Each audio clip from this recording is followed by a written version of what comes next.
இன்று நம்முடன் உரையாட இருப்பவர் ஊடகவியாளர் பத்திரிகையாளர் திரு அருண்மாணிக்கம் அவர்கள். பூத் கமிட்டி வரைக்கும் நாம் தமிழர் கட்சி இருக்கா அப்படின்னு கேட்டா நிச்சயமா கிடையாது. அப்படி ஒரு ப்ராப்பர் ஸ்ட்ரக்சரே இல்லாம இன்னைக்கு ஒரு அங்கீகரிக்கப்பட்ட கட்சியாகவும் 8% வாக்கும் வாங்கியிருக்கிறாங்க அப்படின்னா அந்த ஸ்ட்ரக்சரை உருவாக்கிட்டாங்க. நாம் தமிழர் கட்சியினுடைய வளர்ச்சிக்கு நிர்வாகிகள் உட்கட்டமைப்பினுடைய வசதி ரொம்ப அவசியமான ஒன்று. எதிர்பார்க்கப்பட்ட தமிழக வெற்றி கழகம் நாம் தமிழர் கூட்டணி இப்படிப்பட்ட ஆஃபர்ஸ் அவங்க பெரிய நம்பரா வைக்கும் பொழுது திமுக கூட்டணியில் இருக்கவங்க கூட அங்க போக வாய்ப்பு இருக்கு. அப்ப விஜய்க்கும் ஒரு ஆஃபர் வச்சிருப்பாங்க. விஜய் வந்து அவர் புறந்தள்ள முடியாத ஒரு சக்தி தான். இன்னைக்கு அவர் சினிமால இருந்து வந்திருக்கலாம், அவருடைய கொள்கை என்னன்னு தெரியாம கூட இருந்திருக்கலாம். இதெல்லாம் சீமான் அவர்களுடைய காதுகளுக்கும் போயிருக்கும்.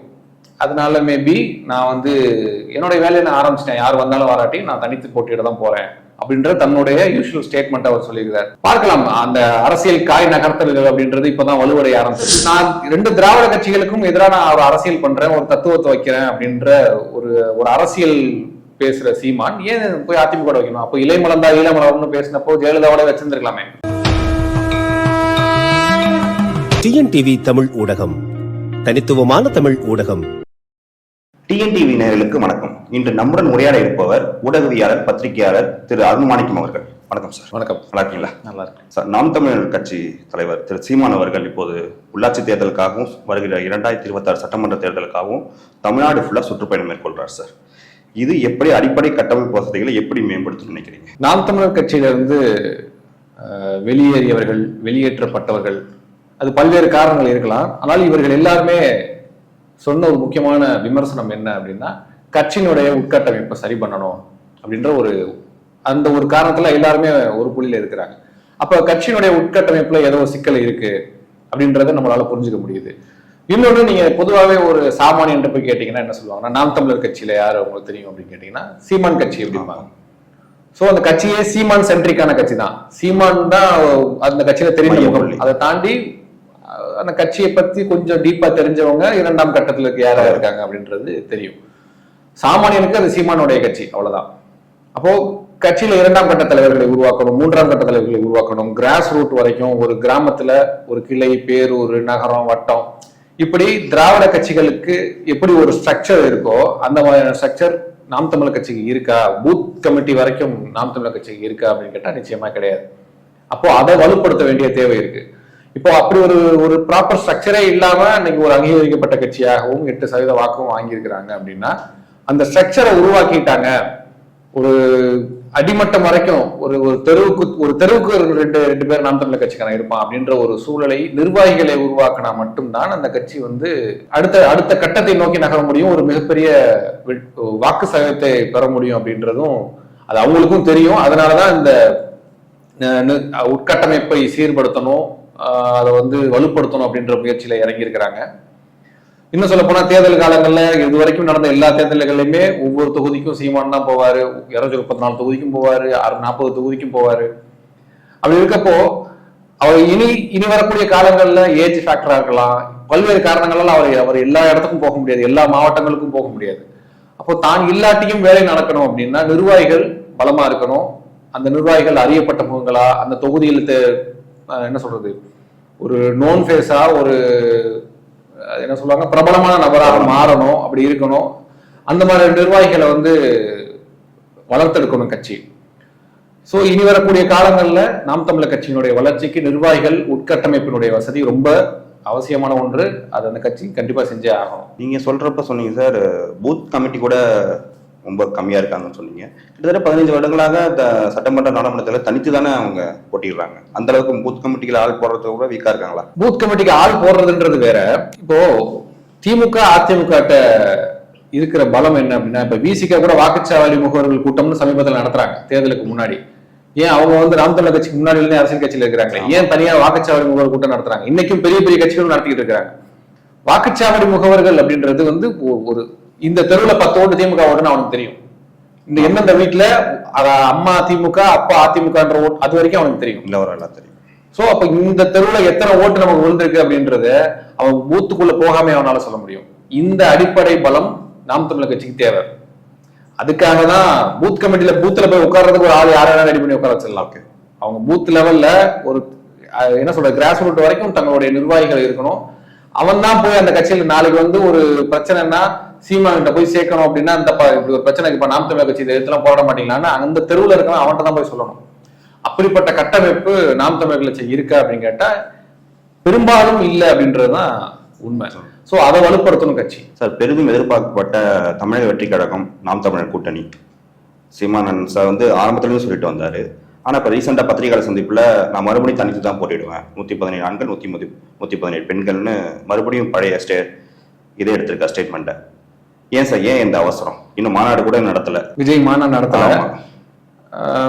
அவர் வந்து நான் எங்கேயும் வந்து விஜயோட நான் ஷீட் ஷேரிங்ல பங்கிட்டு நான் போட்டியிடுவேன் அப்படின்னு சொல்லவும் இல்லை. இல்ல நான் வேற யாரோட தலைமையில கூட்டணியில போய் சேர்ந்து நான் போட்டியிடுவேன்னு சொல்லலை. இப்பவும் அவர் சொல்றது நான் வந்து வேட்பாளர்கள் சில வேட்பாளரை அறிவிச்சுட்டு நான் வேலையை தொடங்கிட்டேன், என்னுடைய தலைமை ஏற்று வர்றவங்க எல்லாம் வாங்க, கேட்ஸ் ஆர் ஓப்பன் அப்படின்னு தான் அவர் சொல்றாரு. நான் மட்டும்தான் 234 நிற்பேன் அப்படின்னு சொல்லல. யாருமே வராட்டியும் பரவாயில்ல, நான் 234 நிற்பேன், வர்றவங்க வாங்க, என்னுடைய தலைமை ஏற்று நாம் தமிழர் கட்சியினுடைய கொள்கையின்பால் ஈர்க்கப்பட்டு வர்றவங்க வாங்க அப்படின்னு சொல்றாரு. அது எதனுடைய வெளிப்பாடு அப்படின்னு நான் புரிஞ்சுக்கிறேன் அப்படின்னா, அதிமுக இன்னைக்கு ரொம்ப வலுவிழந்து இருக்கு அப்படின்றாங்க, எதிர்கட்சியாக வலுவிழந்து இருக்கு. பல்வேறு விஷயங்களுக்கு அவர்கள் வந்து குரல் கொடுக்க மாட்டாங்க, அரசு செய்யக்கூடிய தவறுகளை சுட்டி காட்டுவதில் ஒரு பெரிய சுணக்கம் இருக்கு. இப்படி அதிமுக ரொம்ப ஒரு வீக் பொசிஷன்ல இருக்கு. இன்னொரு பெரிய கட்சியான பாட்டாளி மக்கள் கட்சி அவங்களும் ஒரு பல விஷயங்கள்ல அவங்களுடைய குரல்களும் ட்வீட்டு அறிக்கையோட நின்றது. அப்படி இருக்கக்கூடிய சூழல்ல அதிமுக தன்னுடைய கூட்டணியை பலப்படுத்த வேண்டிய தேவை 2026 எலெக்ஷன்ல இருக்கு. அவங்க ஆட்சியை பிடிக்க வேண்டும் என்றால் கூட்டணி என்ன சொல்றது, எஸ்டிபிஐ, என்ன கட்சி, புரட்சி பாரதம், கிருஷ்ணசாமியோடைய தமிழகம், இந்த கட்சியை மட்டும் வச்சுக்கிட்டு அவங்க வந்து 20% தான் ஓட்டு வாங்க முடிஞ்சது. அதிமுகவுடைய வரலாறுலேயே போர் பெர்ஃபார்மன்ஸ் 20%, டெபாசிட் 7 தொகுதியில போச்சு. அப்படி இருக்கக்கூடிய சூழல்ல அதிமுக தான் ஆட்சியை பிடிக்கிறதுக்கு, கூட்டணி பலத்தை வலுவடைய வைக்கிறதுக்கு அவங்க எந்த எல்லைக்கும் செல்லலாம். அதுக்கான முடிவை எடப்பாடி எடுப்பார். ஏன்னா இப்போ ஒன்று சேருதா சொல்லியிருக்காங்க, ஜெயலலிதாவுடைய அதிமுக கிடையாது. அப்போ கூட்டணி பலம் அதிமுக ரொம்ப அவசியமாக ஒன்றாக இருக்கிறது. அதே நேரத்தில் ஆட்சியை பிடிக்க வேண்டிய தேவையும் இருக்கு. அப்போ எவ்வளவு ஆஃபர் வேணா பண்ணுவாங்க விஜய்க்கு, விஜய்னு இல்ல, கூட்டணி கட்சிக்கு கூட்டணியா எங்க கூட வர்றவங்க யாருக்கு வேணா அங்க ஆஃபர் கொஞ்சம் தாராளமாக இருக்கலாம். அது விடுதலை சிறுத்தைக்காக இருக்கலாம், விஜய்க்கா இருக்கலாம். அப்படிப்பட்ட ஆஃபர்ஸ் அவங்க பெரிய நம்பரா வைக்கும் பொழுது திமுக கூட்டணியில் இருக்கவங்க கூட அங்க போக வாய்ப்பு இருக்கு. அப்ப விஜய்க்கும் ஒரு ஆஃபர் வச்சிருப்பாங்க. விஜய் வந்து அவர் புறந்தள்ள முடியாத ஒரு சக்தி தான். இன்னைக்கு அவர் சினிமால இருந்து வந்திருக்கலாம், அவருடைய கொள்கை என்னன்னு தெரியாம கூட இருந்திருக்கலாம். ஒருவேளை விஜய் வந்து வலதுசாரி கொள்கையா இருந்தாலும் அதிமுக என்ன பிரச்சனை, வாங்க என்ன சேர்த்துக்க போறாங்க. திமுக பிரச்சனையா இருக்கலாம், நாம் தமிழர் கட்சிக்கு பிரச்சனையா இருக்கலாம். மக்கள் நீதி மையம் மாதிரி ஒரு மையமான ஒரு கொள்கையை விஜய் தன்னோட பிரகடனப்படுத்திட்டாரு. வலதுசாரி கொள்கையான பிஜேபி கூட்டணி வெளியே வந்திருக்காங்களே, அதிமுக பிஜேபி கூட்டணி வச்சிருக்காங்க. அவங்க வந்து நாங்க திராவிடத்தில் ஊறி திளைத்தவர்கள், கொள்கையிலிருந்து துளியலகம் விலகாதவர்கள்லாம் அதிமுக கிடையாது. அதிமுக வந்து அண்ணா சொன்ன மாதிரி ஒன்றே குலம் ஒருவனே தேவன் அப்படின்றதான் ஏத்துக்கிட்ட ஒரு கட்சி. அவங்க வந்து பெருசா கொள்கை இப்படி மக்கள் நலன் திட்டங்கள் இப்படியாக இயங்கக்கூடிய கட்சி தான் அதிமுக, பேரளவில் தான் திராவிட கட்சி. அப்படி இருக்கும் பொழுது ஒரு நல்ல ஆஃபர் விஜய்க்கு கொடுக்குறாங்கன்னு வச்சுங்களேன், விஜய் அங்கதான் போக போறாரு. ஜெயலலிதாவோட தான் முரண்பட்டாரு, படம் ரிலீஸ் ஆகல அப்படின்றப்போ, எடப்பாடி கூட என்ன பிரச்சனை அப்படின்றப்போ விஜய் வந்து ஒரு முடிவு எடுக்க வாய்ப்பு இருக்குதோ, ஒரு கிரீன் சிக்னல் வந்திருக்கதாகவும் செய்திகள் வருது. ஆனால் முடிவு ஆகல, ஒரு பெரிய ஆஃபர் கொடுத்திருக்காரு விஜய்க்கு. அதை விஜயும் வந்து கன்சிடர் பண்ற மாதிரியான ஒரு தகவல் இருக்கு. இதெல்லாம் சீமான் அவர்களுடைய காதுகளுக்கும் போயிருக்கும். அதனால மேபி நான் வந்து என்னுடைய வேலையை நான் ஆரம்பிச்சிட்டேன், யார் வந்தாலும் வராட்டி நான் தனித்து போட்டியிட தான் போறேன் அப்படின்ற தன்னுடைய யூசுவல் ஸ்டேட்மெண்ட் அவர் சொல்லியிருக்காரு. பார்க்கலாம், அந்த அரசியல் காய் நகர்த்தல்கள் அப்படின்றது இப்பதான் வலுவடைய ஆரம்பிச்சிருக்கு. இப்ப திரும்ப வந்து அதிமுக எங்க மாநாட்டில் கலந்துக்கங்கன்னு சொல்றாரு. அது வந்து ரொம்ப பேசு பொருளா மாறுது.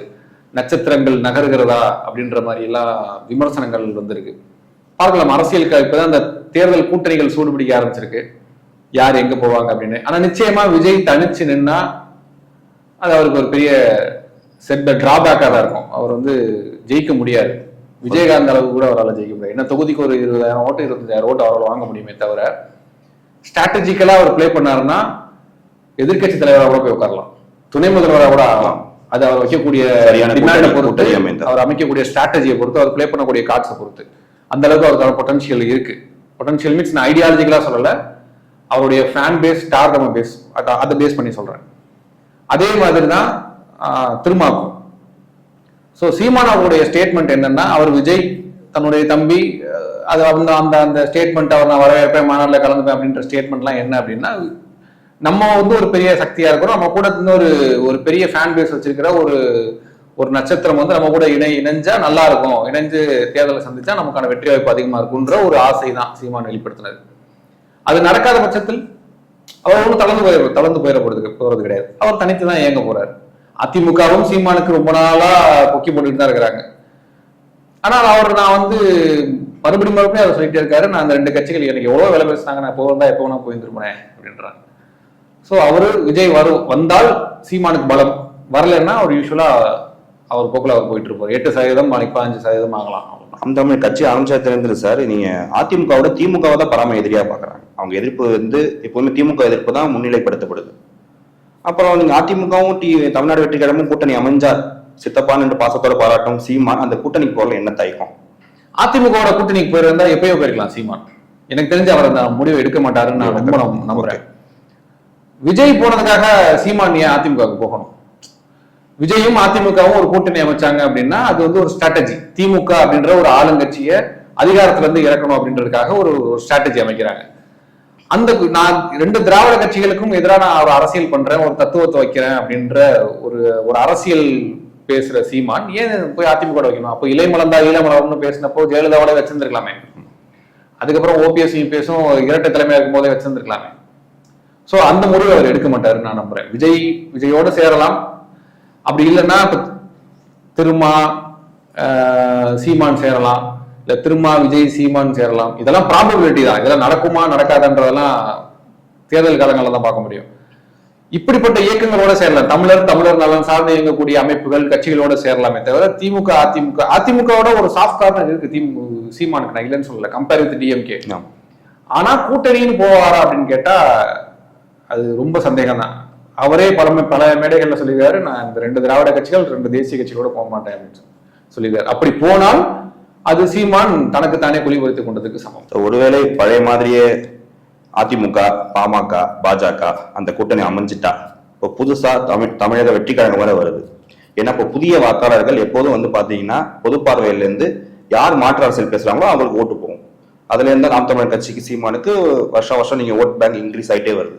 இப்போ புதுசா தமிழக வெற்றி கழகமும் உள்ள வரதுனால புதிய வாக்காளர்களை ஓட்டு பிரியுமா?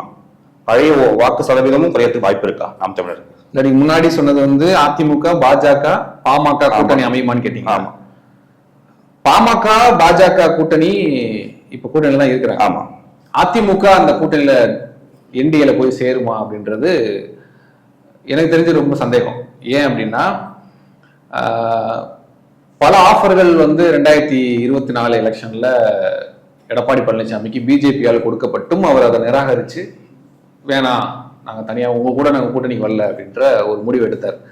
எடப்பாடி பழனிசாமியோட ஸ்மார்ட் மூவ் என்ன அப்படின்னா, எந்த ஒரு சண்டையுமே போட்டுக்காம எந்த பிரச்சனையுமே பண்ணிக்காம அந்த கூட்டணில இருந்து நேக்கா வெளில வந்தது. அதுக்கு காரணம் தப்பு நீங்க தான் அப்படின்னு அவங்க மேல தூக்கி போட்டது ஒரு ஸ்மார்ட் மூவ். அதுக்கு அண்ணாமலை தந்த அழுத்தமும் கூட இருக்கலாம். அண்ணாமலை மேல பழைய போட்டு நாங்க பாருங்க எங்க தலைவர் திட்டினாரு, நாங்க இனிமே உங்க கூட இருக்க மாட்டாங்க அப்படின்னு சொல்லிட்டு வெளில வந்தது அவருடைய ஒரு ஸ்ட்ராட்டஜி. அவருக்கு தமிழ்நாட்டினுடைய அரசியல் களம் புரிஞ்சிருச்சு. இனிமே நம்ம சர்வே பண்ணணும், கட்சி நம்ம கிட்ட வந்துருச்சு, இவ்வளவு நாள் ஆட்சி நம்ம கையில இருந்ததை வச்சு நம்ம ஓட்டிட்டோம், கட்சியை நடத்திட்டோம், இனிமே ஆட்சியும் இல்ல, கட்சி நம்ம கண்ட்ரோல்ல இருக்கு, நம்ம கட்சி இனிமே வழி நடத்திட்டு போகணும், அடுத்தடுத்த ஆட்சியை பிடிக்கணும் அப்படின்னா இந்த மண்ணுக்கான அரசியலை பேசிதான் ஆகணும். இந்த மண் வந்து வலதுசாரி சித்தாந்தத்துக்கு எதிரான மண், பிஜேபிக்கு எதிரான மண், அப்ப இங்க அதை தான் நம்ம பேசி ஆகணும் அப்படின்ற ஒரு ஐடியாவை பிடிச்சிட்டாரு. இனி மறுபடியும் போய் நம்ம பிஜேபியோட, இத்தனைக்கும் ஆஃப்டர் எலெக்ஷன் நிறைய 2ஆம் கட்ட தலைவர்களுமே அதை சொன்னாங்க, பிஜேபியோட வச்சிருந்தா நம்ம ஜெயிச்சிருந்திருக்கலாம் அப்படின்னு அதிமுகவுடைய முன்னாள் அமைச்சர்கள்லாம் பேசினாங்க. ஆனாலும் எடப்பாடி பழனிசாமி அந்த முடிவை எடுக்க மாட்டார் அப்படின்னு நான் நம்புறேன். ஏன்னா எடுத்தாருன்னா தமிழ்நாட்டு மக்களுக்கு தெரியும், தமிழ்நாட்டு மக்கள் எல்லாம் பார்த்துட்டு தானே இருந்தாங்க அதிமுகன்ற ஒரு கட்சியை எப்படி செதிலா உடைச்சாங்க அப்படின்னு. அப்போ மறுபடியும் போய் நீங்க எங்க அம்மா வளர்த்த கட்சி, எங்க எம்ஜிஆர் வளர்த்த கட்சி மறுபடியும் போய் நீ கொண்டே அதிமுக பிஜேபியோட போய் சேர்க்கிறீ அப்படின்னு அதிமுக தொண்டர்களே வந்து மனசு விட்டுருவாங்க. தமிழ்நாட்டு மக்களும் அதிமுகவை நம்ப மாட்டாங்க. இதெல்லாம் எடப்பாடி பழனிசாமிக்கு தெரியும். ஏன் வந்து எஸ்டிபிஐ கட்சியோட போய் கூட்டணி வைக்கணும்? ஏன் இஸ்லாமியர்களெல்லாம் வர வச்சு போட்டோ எடுத்துக்கணும், பார்க்கணும் அப்படின்னு? அப்போ இஸ்லாமியருடைய ஆதரவு, மைனாரிட்டிஸனுடைய ஆதரவு எனக்கு வேணும், நான் வேற பிஜேபியோட இல்ல அப்படின்றத மக்கள்கிட்ட காட்டிட்டே இருக்கிறதுக்காக தானே அந்த மூவ் எல்லாம் பண்றாரு. ஸோ இனி வரக்கூடிய காலங்களில் பிஜேபியோட சேர மாட்டாரா அப்படின்னு நான் நம்புறேன். பிஜேபியோட திமுக ரொம்ப இணக்கமா இருக்கு. அன்னைக்கெல்லாம் கருப்பு பலூன் பறக்க விட்டீங்களே, இன்னைக்கு ஏன் நீங்க இந்த மாதிரியான ஸ்ட்ராட்டஜி, இன்னைக்கு இந்த காயம் வெளியிடுறீங்க, ரொம்ப முருகனுக்கு மாநாடு நடத்துறீங்க அப்படின்னு அதிமுக விமர்சிக்குதே. அப்போ பிஜேபியோட நீங்க இருக்கிறீங்கன்றத தமிழ்நாட்டு மக்களுக்கு எதிராக திருப்பி விடுறாங்கல்ல திமுகவை. அப்ப அந்த கேமை பிளே பண்றாங்க அப்படின்னா அதிமுக நிச்சயம் பாஜகவோட சேர மாட்டாங்கன்னு நான் நம்புறேன். சார், இதுவரை எங்க கேள்விகளுக்கு உங்க கருத்துக்களை பதிலமைத்துக்கு ரொம்ப நன்றி. ரொம்ப நன்றி. டிஎன்டிவி தமிழ் ஊடகம், தனித்துவமான தமிழ் ஊடகம்.